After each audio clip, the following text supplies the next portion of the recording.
네, 우리나라 최초의 암 전문 병원을 시작한 1세대 암 전문의 이영석입니다. 원장님께서 정말 많은 암 환우 분들을 보실 텐데 요즘에는 어떤 암이 비율적으로 좀 가장 많은 편인가요?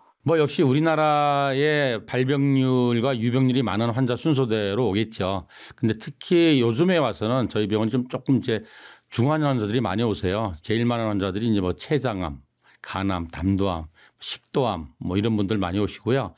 유방암이나 위암이나 폐암은 항상 꾸준히 오세요.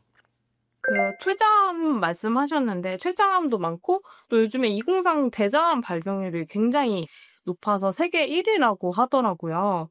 이렇게 대장암 쪽, 소화기암 쪽이 좀 늘어나는 이유가 뭐라고 보실까요? 그래요. 이 참 놀란 게 이렇게 전체적으로 암 환자가 조금씩 늘어나는데 연령대별 끊어가지고 암 발병 증가율을 봤을 때 5개 나이군 중에서 높은 3개 군이 20, 30대예요. MZ세대예요. 깜짝 놀랐어요. 근데 실제로 우리 병원에 보면은 이게 이제 대장암이 생기기 전에 용종이 생긴다 그러잖아요.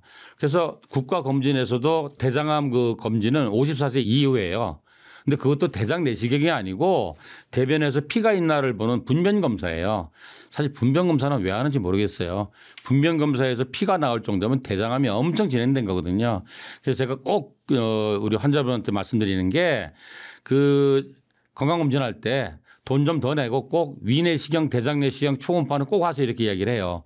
근데 놀라운 게 요즘에 30대 초반, 20대 후반 이런 사람들이 좀 이렇게 직장에서 술하고 고기 많이 먹는다든지 내가 봐서 좀 체격이 건장하다든지 이런 친구들이 벌써 그 나이에 대장용종을 많이 떼요. 그러면 국가검진 체계에 따르면 30대에 용종 있는 이 사람들이 계속 나눴다가 50대에 떼면 안 되겠죠. 보통 용종이 생기고 5년 정도 지나면 암이 된다 이렇게 돼 있으니까. 그래서 요즘은 예전엔 그랬어요. 35세부터 우리나라 사람은 짜고 매운 걸 많이 먹으니까 위암의 천국이잖아요. 그러니까 매년 위내시경 하라 그랬는데 요즘은 30대부터 대장내시경도 꼭 하라.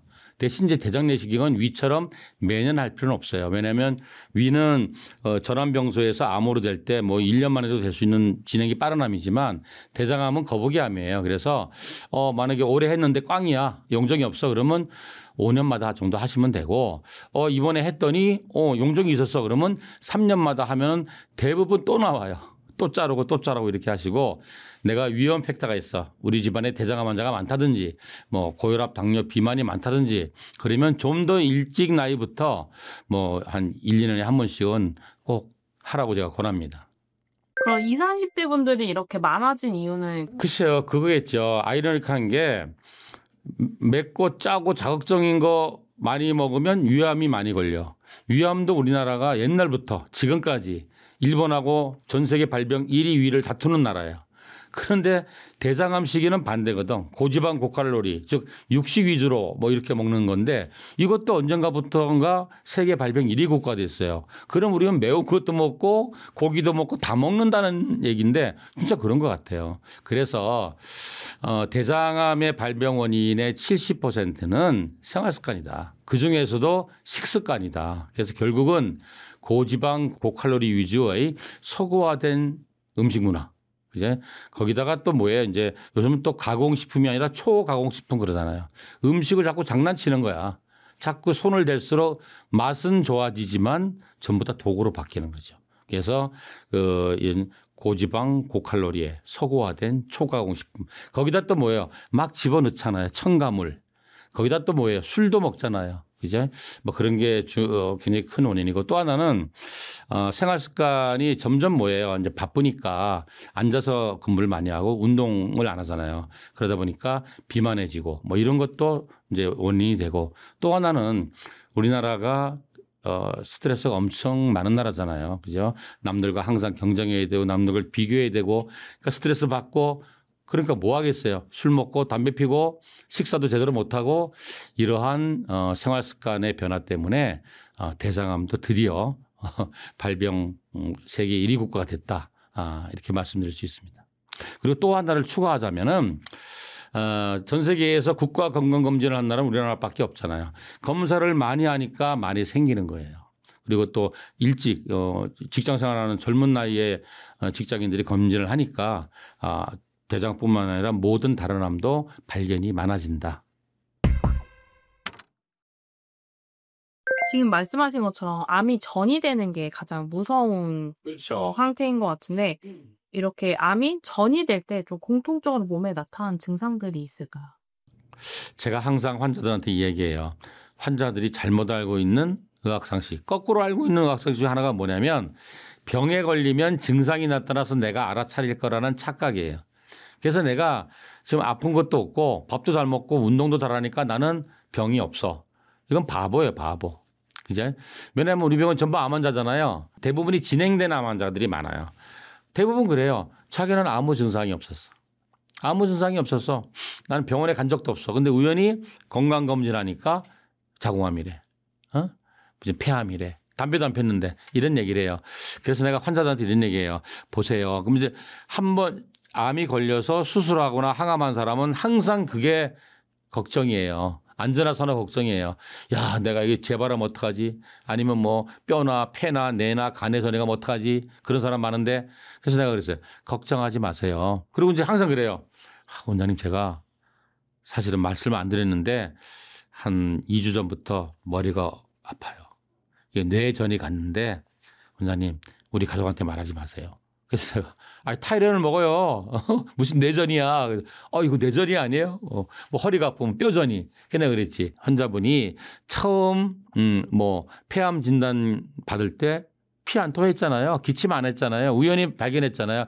마찬가지로 이 암세포가 뇌로 가고 간으로 가고 뼈로 전이 가도 상당히 진행할 때까지는 증상이 없어요. 그러니까 걱정하지 마세요. 이제 그리고 이제 이게 나도 뭐 가끔 머리 아프잖아요. 그런데 뭐 한 2, 3일, 1, 2주 아프다가 뭐 말면 되는데 이게 지속적으로 아픈데 아픈 강도도 심해지고 옛날에는 뭐 한 10분쯤 아프다 말았는데 이제 한 번 아프면 2시간씩 아프다. 그러면 반드시 그때는 이 재반이나 전이에 대해서 검사해 보셔야죠. 꿍꿍 앓지 말고 가서 검사하세요. 이렇게 말씀드립니다. 그런데 이제 사실 이제 우리 병원에 오는 환자분들 중에서 반 이상은 재발 전이 돼서 이제 상당히 진행돼서 대학에서 뭘 못 해주는 그런 분들이 많이 오세요. 이제 그런 분들은 이제 뭐가 제일 문제냐. 저는 그렇게 생각해요. 암이 진행된 환자 있잖아요. 사기암이라 수술 못 해. 또 수술했는데 전이가 가거나 재발이 됐어. 그래서 지금 뭐 어떤 기능에 문제가 생겼어. 이런 분들한테는 무슨 치료를 해야 되느냐. 이런 분한테는 암 치료를 하면 안 돼요. 이런 분한테 치료의 첫째는 뭐냐면 완화 치료예요. 그게 무슨 말이냐면 증상을 완화하는 치료가 1번이 돼야 돼요. 그런데 많은 환자나 보호자가 그렇게 아프면서도 원장님 저는 끝까지 참을 수 있어요. 암만 낫게 해주세요. 라는 말씀을 하세요. 제가 가슴이 무너지죠. 환자분.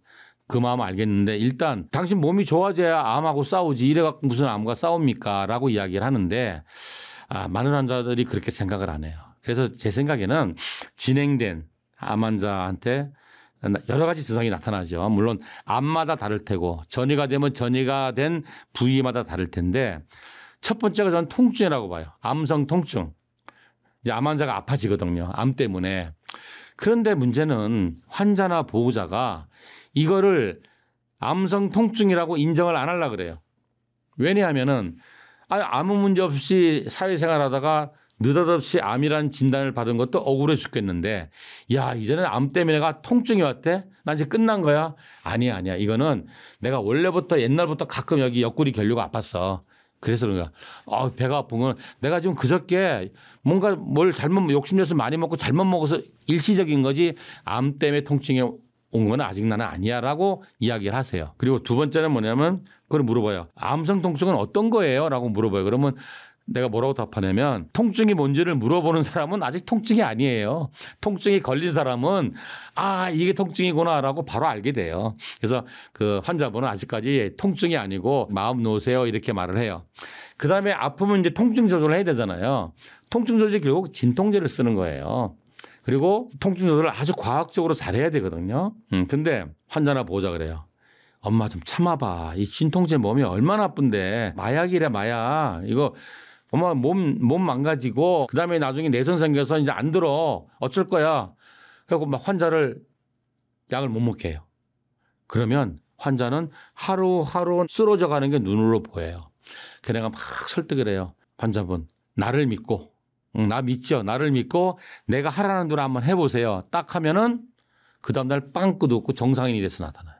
저는 정말 이 얘기를 모든 환자한테 해주고 싶어요. 아니, 항암도 하는 분이 무슨 진통제가 몸이 나쁘다고 그러냐고. 그죠? 그래서 통증을 조절 못하면 환자는 바로 쓰러집니다. 두 번째가 뭐냐면 이제 진행된 암 환자들, 재발전이 된 사람이 못 먹어요.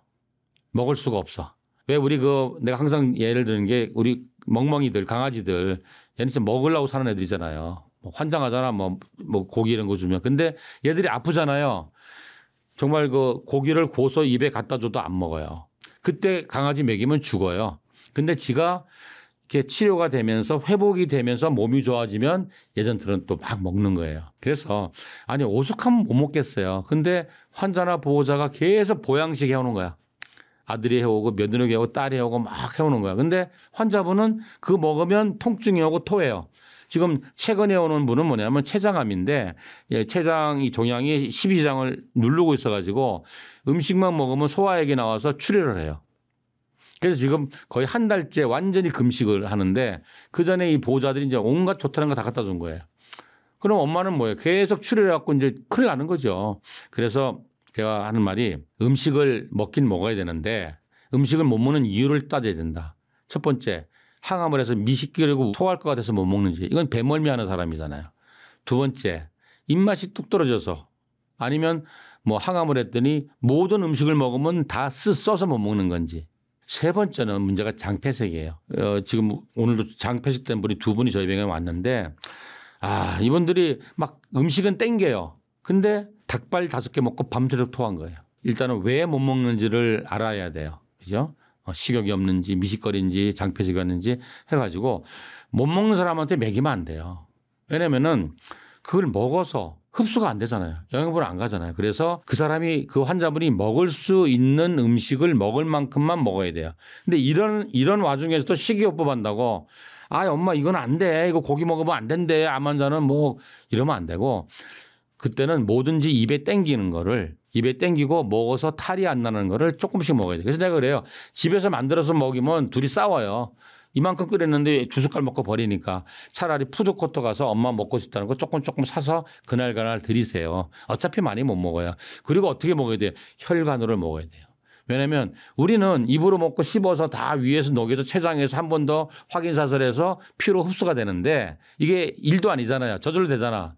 근데 환자분들은 입에서부터 피까지 가는 게 너무너무 먼 길이에요. 그래서 다시 먹을 수 있을 때까지는 혈관으로 고기도 먹이고 혈관으로 밥도 먹이고 그죠? 모든 걸 혈관으로 먹여야 돼요. 그리고 기본적인 욕구 중에서 배변과 배뇨인데 이게 환자들은 굉장한 문제예요. 또 이제 예를 들어서 이제 대장암 환자들 막 한 1년 반 정도 재발해서 항암하면은 항문이 하는 분들이 많아요. 항문이 헐고 항문 주위에 그 농양이 생겨요.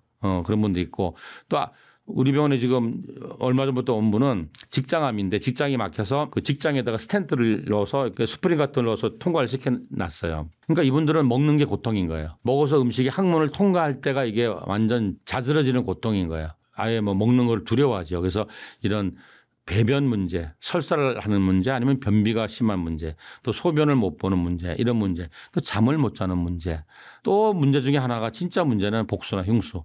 그죠? 그러면 이제 복수 조절을 잘 해야 돼요. 또 흉수도 적당할 때 응급실 가서 빼셔야 되고 뭐 이러한 환자를 괴롭히는 그죠? 이러한 증상을 완화하는 치료가 굉장히 중요한데 여기에 대한 환자나 보호자의 인식은 굉장히 부족합니다.